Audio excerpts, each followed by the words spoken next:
अगर आपको अध्यात्म की ऊंचाई पर चढ़ना है तो एक शब्द याद कर लीजिए, सहनशीलता, तितिक्षा। इसको सदैव जीवन में, एक श्लोक गंगा किनारे हमें जीने की सामर्थ्य देता था। जब कभी हमें प्रतिकूलता दुख प्राय मिलते ही थे तो ये श्लोक, यम ही न व्यथ्यन्ते ते पुरुषम पुरुषर्षभ सम दुखा सुखाधीरम स्व अमृतत्वाय कल्पते। वो अमृत पद का अधिकारी हो जाता है जो आए हुए सारी व्यथाओं को, दुखों को मौन होकर सह लेता है। वो भगवान को प्राप्त होता है। जहां कोई कष्ट होता, बस यम ही न व्यथ्यन्ते ते पुरुषम पुरुषर्षभ सम दुखा सुखाधीरम स्व अमृतत्वाय कल्पते। हमें सहना है, हमें भगवत प्राप्ति करनी। अरे छोड़ो, इसने मारा, इसका कर्म जाने, चलो आगे, चलो आगे बढ़ो। भूख प्यास गर्मी सर्दी मान अपमान दुख सुख, ये सब इस मार्ग के यात्री को मिलते ही है। और जो इसको सह गया वो जगत पावन करने वाला महात्मा बन जाता है। वो मम भक्ति युक्तो भुवनम पुनातु, लोक के लोक को पावन कर सकता है जो भगवान के चरणारविंद में अपने चित्त को अर्पित कर दिया। इसलिए दुख ही हृदय, चाहे जितना दुख पड़े प्यारे, किसी से मत लो, किसी से मत, चुपचाप मौन होकर सह जाओ। तुम्हारा स्वामी विधान करके तुम्हें दुख भेजा है तो बहुत बड़ा उसमें कोई सुख है। वो मंगल भवन है, तुम्हारा मंगल होने नहीं दे सकता। दिखाई दे सकता है कि अब अमंगल हो गया हमारा, अमुक अमुक अमुक, कुछ नहीं। धैर्य पूर्वक अपने मार्ग में सीधे चलते रहो। उसका विधान आया है, वो दुखद हो या सुखद, सुखद है तो हर्षित मत हो, दुखद है तो शोकित मत हो, आगे बढ़ो। देखो ये अध्यात्म है।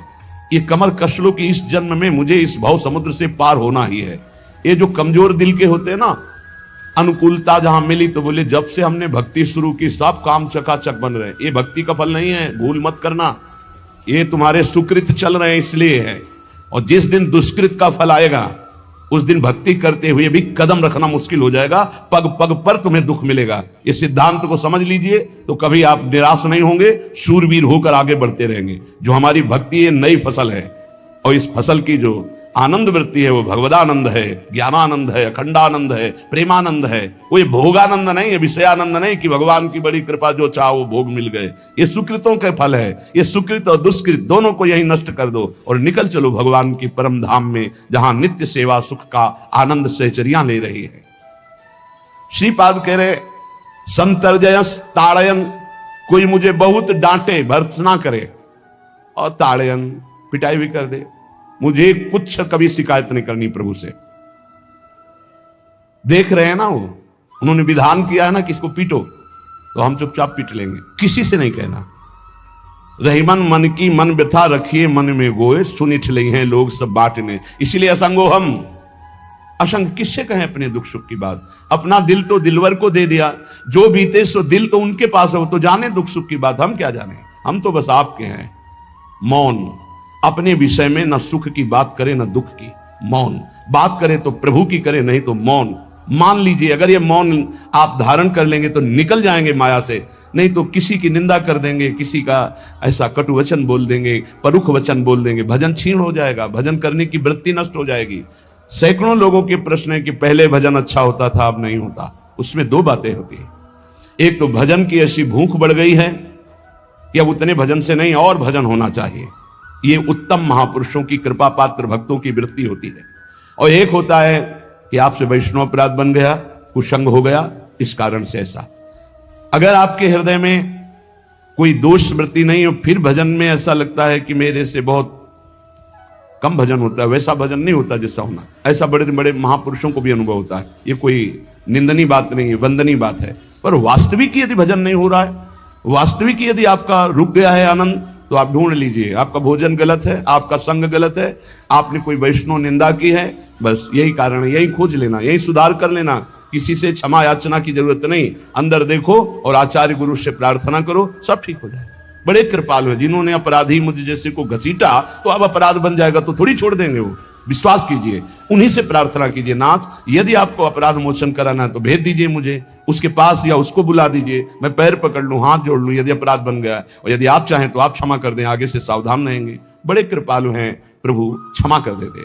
भजन की वृत्ति को रुकना, ये सहन मत कीजिए। समय नहीं है कि आज नहीं तो कल भजन चल पड़ेगा, नहीं, तुरंत वाचिक में आ जाइए, तुरंत वाणियों का गायन कीजिए, नाम कीर्तन कीजिए, ढूंढिए अपराध क्या बना जो आंतरिक हमारा भजन रुक गया, और प्रभु से प्रार्थना करके उसको चलवाइए, वो बड़े कृपालु है, क्षमा कर देंगे। अगर आपने प्रगट में किसी का अपराध किया और वो उपस्थित हो तो जाओ, उनके चरण पकड़ो, उनसे प्रार्थना करो। भजन का रुकना सहन मत करो। बहुत कठिन है भजन करके भगवत प्राप्ति करना। वो हमारे अंदर सरलता पूर्वक भजन चल रहा है, उसको बचाओ। किसी की निंदा मत करना, किसी की अवहेलना मत करना। तुम्हारी कोई निंदा करे, तुम्हारी अवहेलना करे, सह जाना, कह रहे हैं, इसमें कह रहे हैं संतर्जय ताड़यन बंधनन। यदि वो कहीं मुझे बांध दें, मैं बंधना भी स्वीकार कर लूंगा। ऐसा भक्तों को कोई बांधता है क्या? हाँ, बांध देते हैं। तितिक्ष ब्राह्मण की कथा में पढ़िए, उसको बांध दिया। एक सखी बहुत भजनानंदी थी, उसके परिवार के लोग रोज उसे पीटते थे और उसे बांध देते थे। सखूबाई नाम उसका सखी का था। एक सखी बहुत नागरीदास जी के संग में रहकर भजन की वृत्ति उच्च कोटि की सीखी थी, भागमती बाई। उनके पति ही उनके ऊपर सैया लगाकर नई नवीन रानी के साथ बैठते हुए सब पिटाई करते, इतना कष्ट देते, पर वो उच्च कोटि की ऐसी महान वक्ता, परम सिद्ध बरसाने के जो वास करने वाले अपने नागरीदास जी थे, हरिवंश महाप्रभु के शरणागत, उनके सत्संग से ऐसी उच्च कोटि की दशा प्राप्त हुई, उसे कोई फर्क नहीं पड़ा। उसके कष्ट देने के लिए उसके ऊपर सैया लगाते, राजा थे, और नवीन रानी के साथ उसके ऊपर बैठते, उपद्रव करते, मारते पीटते, लेकिन वो सम रहती। संतर्जय ताड़यन बंधनन, शांत। वो देख रहा है, बस तुमको यही सोचना, वो देख रहा है, मेरा स्वामी देख रहा है। वो देखते हुए मौन है ना, वो चाह रहा है ना, तो तेरा किया मीठा लगे। बस बात समझ लो, इतना तो बहुत बड़ी वस्तु प्राप्त होगी, बहुत बड़ी। एक मिट्टी जब कुम्हार को अर्पित हो जाती है तो पीट पीट कर एक छोटा राई भर भी दाना नहीं रहने देता, क्योंकि राई भर भी अगर दाना रहा वहीं से मटकी फूट जाएगी, राई भर भी अहंकार रहा वहीं से भक्ति रस निकल जाएगा। पीट पीट के उसको एकदम बराबर, फिर भी चैन नहीं, जल डाल के रौंदा, फिर भी चैन नहीं, हाथों से मल कर अपने अनुसार बनाया, फिर चाक पे चढ़ाया, जो चाहा आकार दिया, सूर्य के ताप में तपाया, फिर उसको दहकते हुए आवे के बीच में रख के पकाया, फिर उसमें रस रखने लायक क्षमता आ गई उस मिट्टी में। ऐसे ही हम जब संत महापुरुषों को, श्री भगवान को समर्पित होते हैं तो ये सब होगा। रस रखने लायक हृदय तभी होता है जब आवे में तपता है, इसलिए तैयार रहो। तभी नागरीदास जी ने कहा, बड़ो ही कठिन है भजन ढिग डरिबो। एक सूरवीर योद्धा की तरह जैसे उसके अंग घाव से युक्त होते हैं, वो कदम पीछे नहीं आगे ही बढ़ाता है, ऐसे भजनानंदी चाहिए।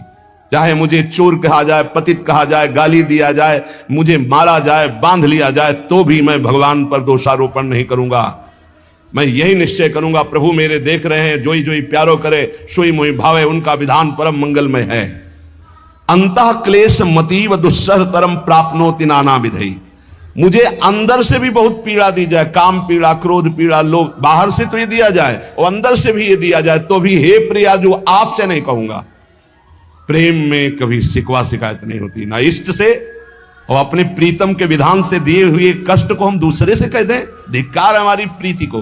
प्रीतम सहावे और मैं दूसरे से शिकायत करूं? नहीं, हर विधान आपका सहो। ये प्रेम है मस्ती का, ये लज्जू पंजू ऐसे काम नहीं है इनके। ये तो देखते हैं पैर धर के, अगर गर्म लगा तो हटा लेंगे, मत रखना गर्म ही गर्म है। और छाती मजबूत करके कि आग पे चलूंगा, तो पैर रखोगे तो चंदन हो जाएगा आग में भी।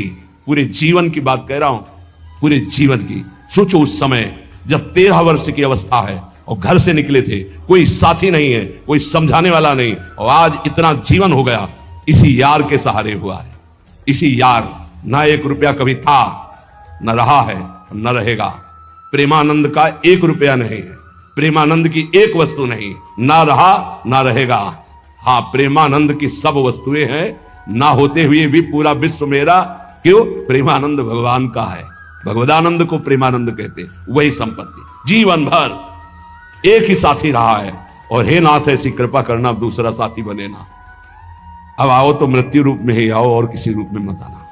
साथी हो तो आपका साथ हो, सर्वहरण करने वालों में मैं मृत्यु हूं, बस उस रूप का इंतजार है। आओ उस रूप में और समेट लो अपनी लीला। बस कभी किसी से शिकायत, कभी किसी ने कैसे हो, आनंद है।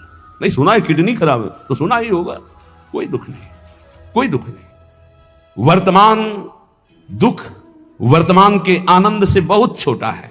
क्या दुख है? स्वामी के द्वारा दिया हो। ये आप हमारी प्रार्थना मान लीजिए, इस मार्ग में चलने पर जो दुख मिले कभी किसी से कहना नहीं, नहीं तो प्रीति में कलंक लग जाएगा, वो तुम्हें प्रभु से हटा देगा। नहीं, रहीमन मन की मन व्यथा रखिए मन में गोए, सुनि चले है लोग सब बाट न लिए। ये भगवत मार्ग सूरवीरों का मार्ग, कभी अपनी आंतर व्यथा को किसी से मत कहो। जीवन में अगर कोई हमें कष्ट दे रहा है तो हमारा कर्म है, ना कि कोई व्यक्ति। ये बिल्कुल सिद्धांत तक चर्चा समझ लो।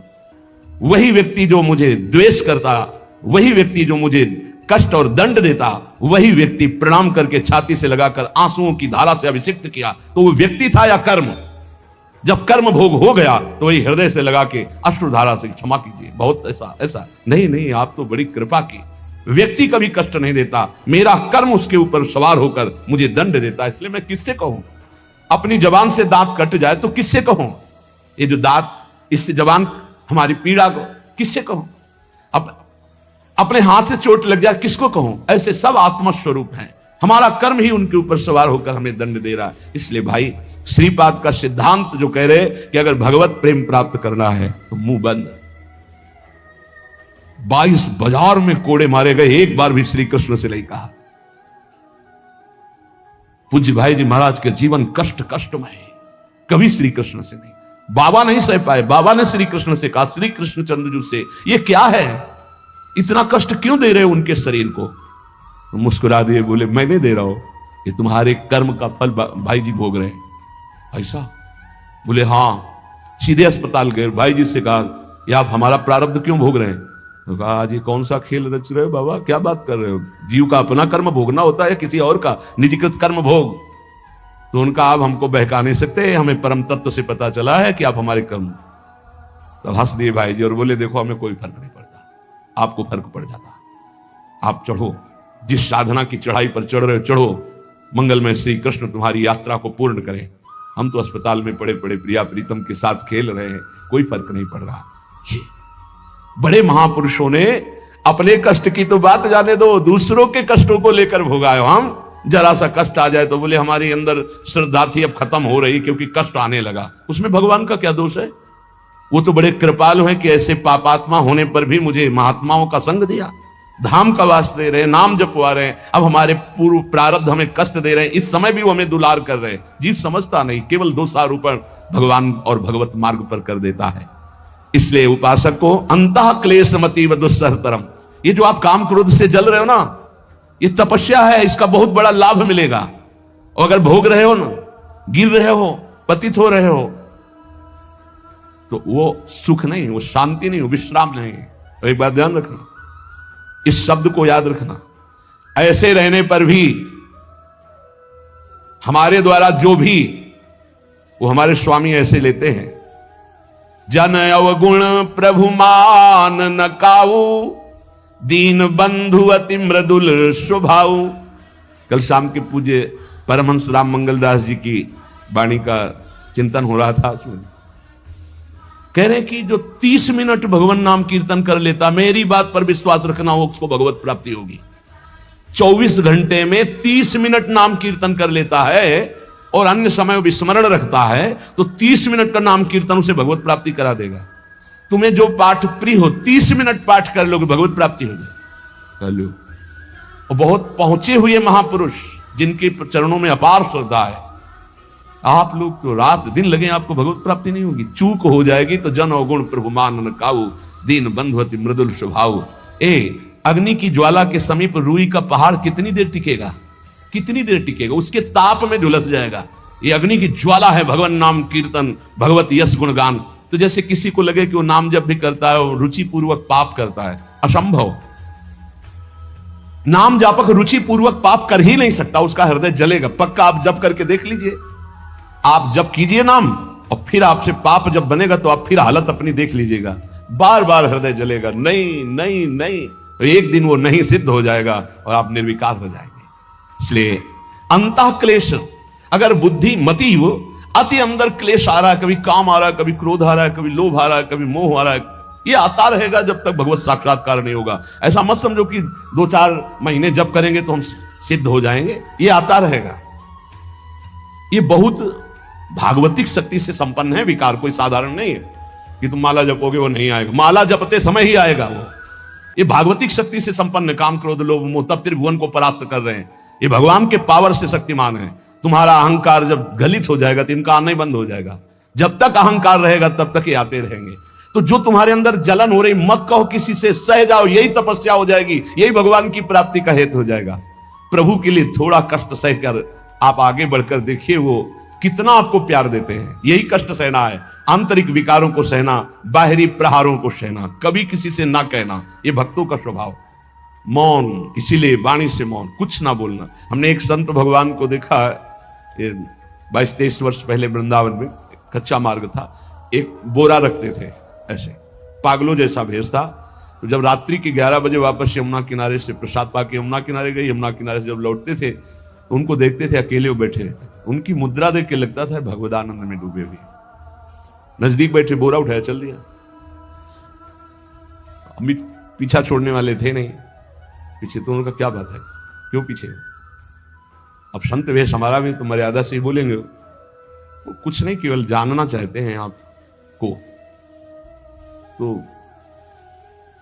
कालीदय की इधर एक तमाल का पेड़, जो श्वेत रंग का एक वृक्ष है, उसका मुझे नाम नहीं याद आ रहा, गूलर जैसा, और वो तमाल में लिपटा हुआ अब भी है।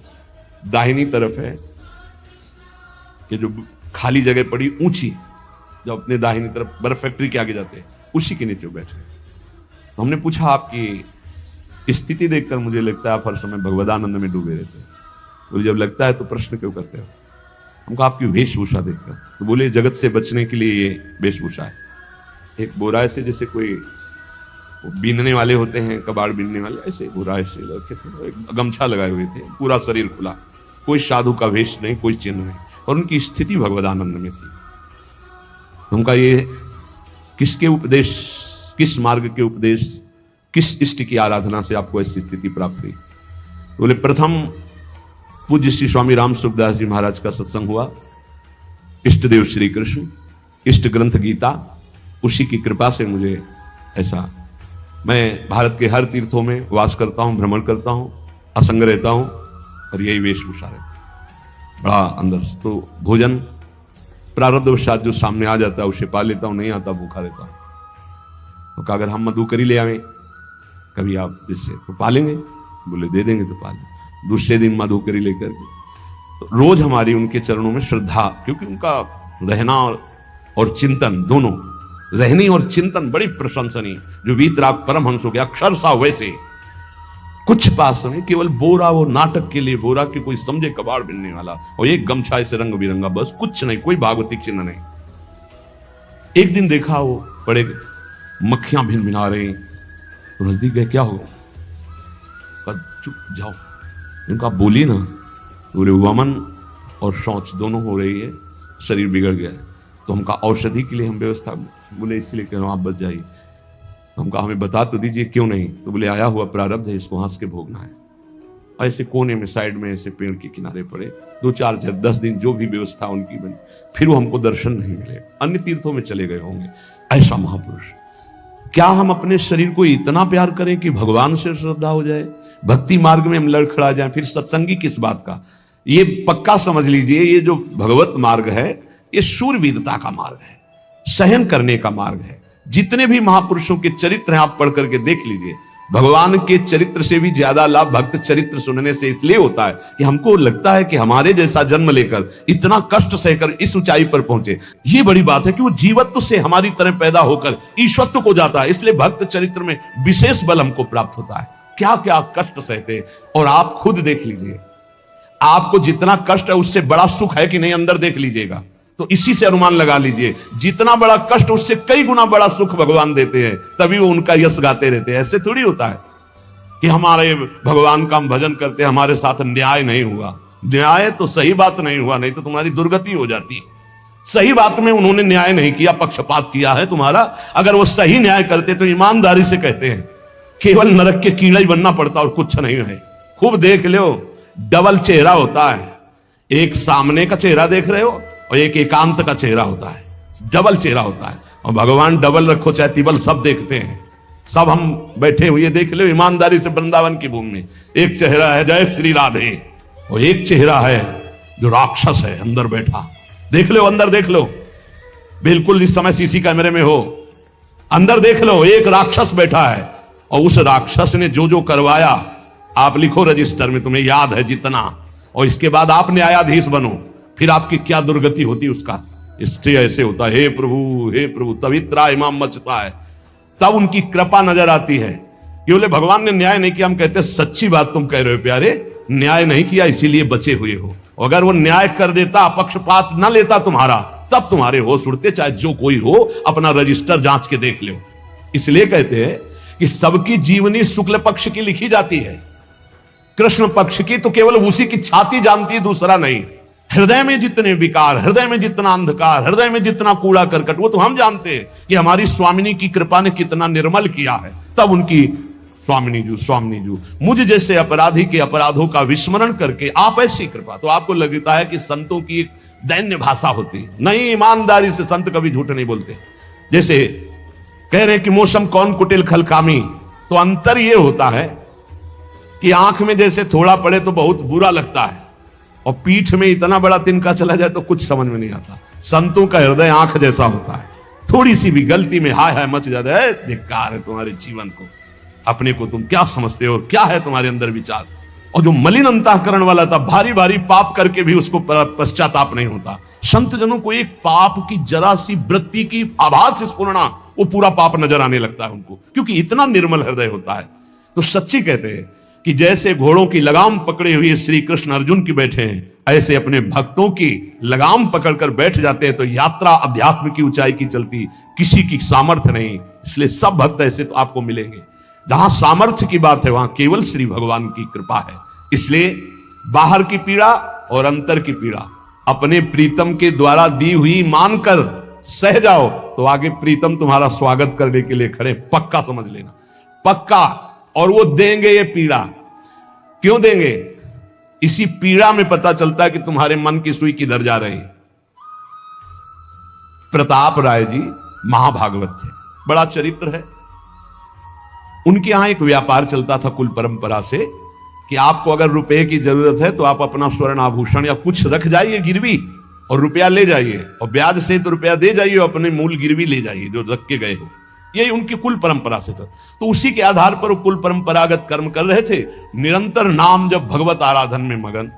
अब नाम जब भगवत आराधना और ईमानदारी से कार्य, तो बड़ा सब खूब धन संपत्ति, बहुत आनंद, और भक्तजनों के खूब भोजन होते, भंडारे होते। तो जो चिढ़ने वाले जलने वाले लोग हैं वो जलते थे कि करता तो ये कुछ है नहीं, खूब जय जय मच रही है चारों तरफ, इसको नष्ट किया जाए।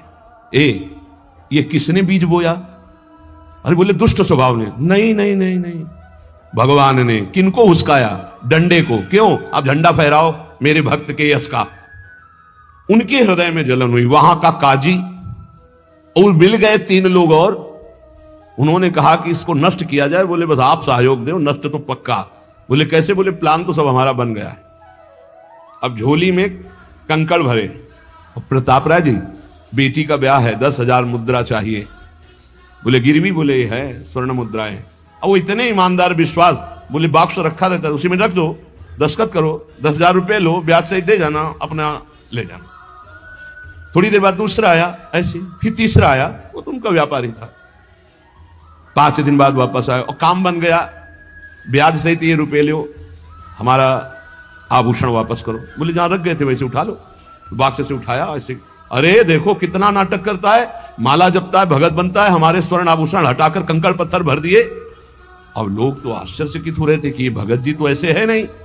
इतने में दूसरा आया, उसने भी वही नाटक शुरू। तीसरा आया, उसे अब तो पक्का हो गया कि पाखंड करता है। लोगों की श्रद्धा को कपूर कहा गया है। कपूर ऐसे बाहर रखो ना तो उड़ जाता है ना, ऐसे ही श्रद्धा है। अगर उसको आप मजबूती, विश्वास की मजबूती में नहीं रखोगे तो श्रद्धा उड़ जाएगी। अब तो सब कहने लगे कि प्रताप राय तो बहुत ही पाखंडी निकला। अब हाहाकार मच गया। इसके बाद काजी, वो तो सब मिले हुए थे, काजी ने बादशाह के सामने बात पेश की। काजी के इशारे से बादशाह ने हुक्म दिया इनको बंदी बना लिया जाए, सारी संपत्ति जब्त कर ली जाए। अब राज सैनिक बंदी बना लिए प्रताप राय जी को, सारी संपत्ति जब्त होने लगी। तो उन्होंने अपनी पत्नी से इशारे से कहा ठाकुर जी लो और भाग जाओ अपने मायके, ठाकुर जी को बचाओ। ऐसी स्थिति में याद क्या है? ठाकुर जी को बचाओ, उनका भोग राग चलता रहेगा, हम तो जेल में कष्ट भोग लेंगे। ऐसा ही हुआ। वो पीछे की खिड़की से अपने ठाकुर जी को लेके सब तहस नहस हो गया। म्लेच्छ सेना साहब नष्ट भ्रष्ट कर दिया, बंदी बनाया, उनको ले गए, जेल में डाल दिया। कुछ लोगों ने कहा कि महाराज अभी ठाकुर जी अष्ट धातु के हैं, बहुत महंगे हैं, उनकी पत्नी इसीलिए लेके भाग गई है। मायके से पत्नी को भी बंदी बनाया, ठाकुर जी को भी संपत्ति के रूप में जब्त किया, और जहां संपत्ति थी वहां गोदाम में ठाकुर जी को ऐसे जैसे संपत्ति डाल दी वैसे डाल दी।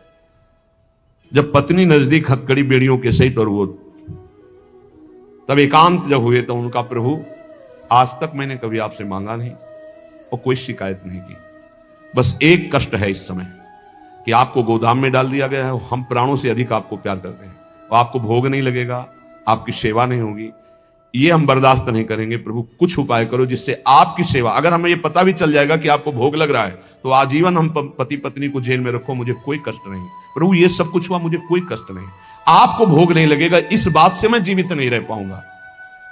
भगवान देर थोड़ी लगी युगल सरकार गलवैया दिए हुए, इस स्थिति में भी तुम्हें मेरी चिंता है, तुम्हें अपने अपमान की, अपनी संपत्ति जब्त की, अपने जेल की दुख की कोई चिंता नहीं, मेरी चिंता है।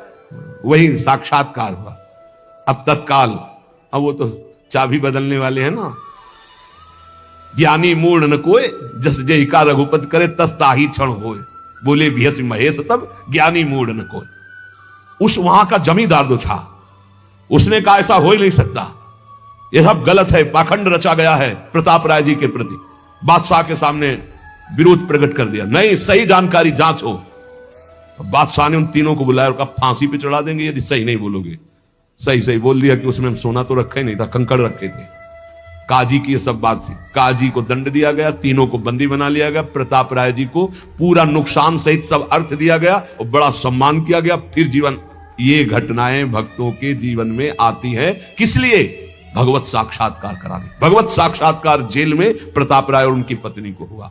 इसलिए उपासक को कितनी भी परिस्थिति कष्ट की आवे, वो तुम्हारे आनंद का वर्धन करने वाले बनेगी, विश्वास रख लीजिए। बस किसी से सहयोग मत मांगना और किसी को अपनी बात मत कहना। प्रताप राय जी ने किसी से भी नहीं कहा, कुछ भी नहीं बोले, केवल प्रभु से कहा कि आपकी सेवा अगर हमको कान में सुनने को मिल जाएगी कि आपका भोग लग रहा है तो मुझे कोई कष्ट नहीं होगा, लेकिन ये मैं नहीं सह पाऊंगा कि आप गोदाम में ऐसे, क्योंकि मैं जीवन भर आपको दुलार करता रहा हूं प्रभु। अब वही भगवत साक्षात। तुम्हारी सुई कहां जाती है? मन की।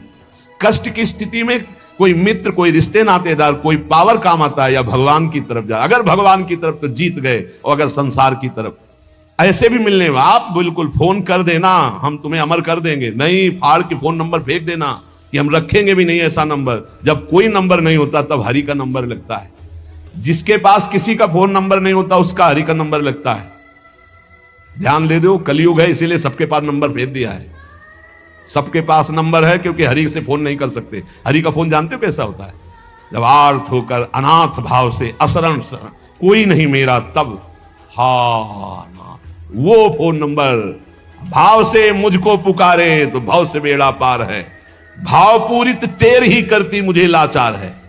भाव बिना भगवान आवाजें नहीं सुनते, भाव सुनी पुकार भगवान नहीं सुनते। भाव कब आता है? बाजार में थोड़ी मिलता है। किसी से हमारा संबंध नहीं। ये जीतना है तो ये बातें पकड़ लो सत्संग की। कोई विपत्ति दुख आने पर अगर किसी का नंबर आपको याद आवे कि अगर हमें विपत्ति आएगी तो कौन सा नंबर याद आएगा? बोले अमुक का, उसको डिलीट कर दो। नहीं, अमुक का नंबर नहीं रखेंगे हम, श्री जी का। श्री जी का नंबर क्या है बताया तुम्हें? क्या है? बस कोई नंबर नहीं तो श्री जी का नंबर। हे लाडली, हे प्रिया, कोई है ही नहीं, अब अपना कोई है ही नहीं तो कौन है? सच्ची बताते हैं, एकदम नंबर। 1 घंटी में फोन उठा लिया जाता है, 1 घंटी। गजेंद्र ने जब देखा कि कोई मेरा सहयोगी नहीं, हरी री नहीं पहुंच पाया, काम हो गया। हरि पूरा नहीं कर पाए, काम हो गए। गोविंद यही प्रकट हो गए, वस्त्रावतार। ये नंबर है हरि का। जब तक पांडवों की तरफ, भीष्म की तरफ नंबर नहीं लगा, दांत तक पकड़ा नंबर नहीं लगा, और जब छोड़ दिया कहा गोविंद, बस नंबर लग गया। ये है भगवान को पुकारना, ये है भगवान तक आवाज पहुंचाना। कोई हमारा नहीं, यही तो हमारी साधना है। और यहां मार नंबर लिखे चले जा रहे हैं, व्यवहार बनाए चले जा रहे हैं, डायरी बनाए चले जा रहे हैं, इतने नंबर। अरे सब क्या करोगे? ये सब नरक पहुंचाएंगे नंबर। एक केवल हो हरि शरणम, बस सब काम बन जाएंगे। बोले नहीं, सहयोग होता है। इससे क्या सहयोग होता है? अगर बात बिगड़ जाए तो अंग रक्षक सूट कर देता है, और कौन? अंगरक्षक ही सूट कर देता है, अगर वो चाबी बदल जाए ना तो रक्षक ही भक्षक बन जाता है। किससे रक्षा चाहते हो? जो काल का भी शासन करने वाला है उससे रक्षा चाहो। देखो सच्ची बात, ये केवल प्रवचन नहीं कर रहे, हृदय की बात कह रहे। मान लीजिए मेरे प्रभु ऐसे कोई महान नहीं है, वो जिसको महान करते हैं वही महान हो जाता है प्यारे। ऐसे हाथ हटा ले तो सब हान ही हान है, कोई महान ही नहीं है, महान नहीं। वो हटा ले तो बस उन्हीं से महान है, ये सच्ची कहते हैं उन्हीं से बहाल है। दबी बात खुल जाए तो असलियत समझ में आ जाए, और वो जानते हैं, और वो जानते हुए हमें नमस्कार करवा रहे, प्रणाम करवा रहे, भोजन दिला। अरे जय बोलो उनकी।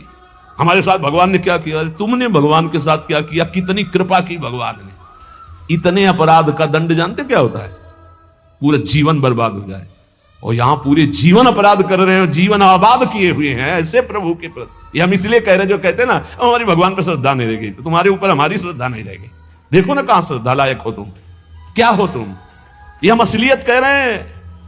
ऊपर से चिकना चुपड़ा, अंदर से सब गंदा होता है। भगवान बचावे, नहीं तो मना खष्टान इंद्रियाणि प्रकृति स्थान कर सती। दुर्गति वाले काम होते हैं, दुर्गति वाले। आप जो भी देख रहे हो केवल कृपा देख रहे हो। अगर वो कृपा हट जाए तो कुछ नहीं देखने लायक किसी में भी। जहां कहीं कुछ भी है वो मति की रति गति भूति भलाई। जब जेहि जतन जहां जेहि पाई, सो जानो सत्संग प्रभाव। लो कहूं वेद न आन उपाऊ। इसलिए हम कहते हैं ये मत कहो मुझे भगवान पे श्रद्धा नहीं रह गई। भगवान की इतनी कृपा है, हम कैसे तुम्हें बताएं। कृपा ही कृपा है कि वो न्याय ठीक से नहीं करते। किनके साथ? एक बार जो कह दे राधा, एक बार हरि, एक बार कृष्ण, तो पक्षपात ले लेते हैं। अगर पक्षपात ना लेते, ठीक से न्याय करते तो करोड़ों कल्प रौरव नरक मिलता, फिर भी उद्धार नहीं होता। ऐसे आचरण सबके अंदर है, देख लो। 15 मिनट के अपराध से जीवन भर आपको भारत की जेल में सड़ना पड़ेगा। वो वैसे कितने अपराध हैं उनका, जिनको तुम इस कानून से अनुमान लगा सकते हो। वैसे कितने अपराध किए, लेकिन स्वामी ने कभी एक चाटा नहीं लगने दिया, और निकाल करके आपको परम पद की तरफ ले जा रहे। कृपा नहीं दिखाई दे रही?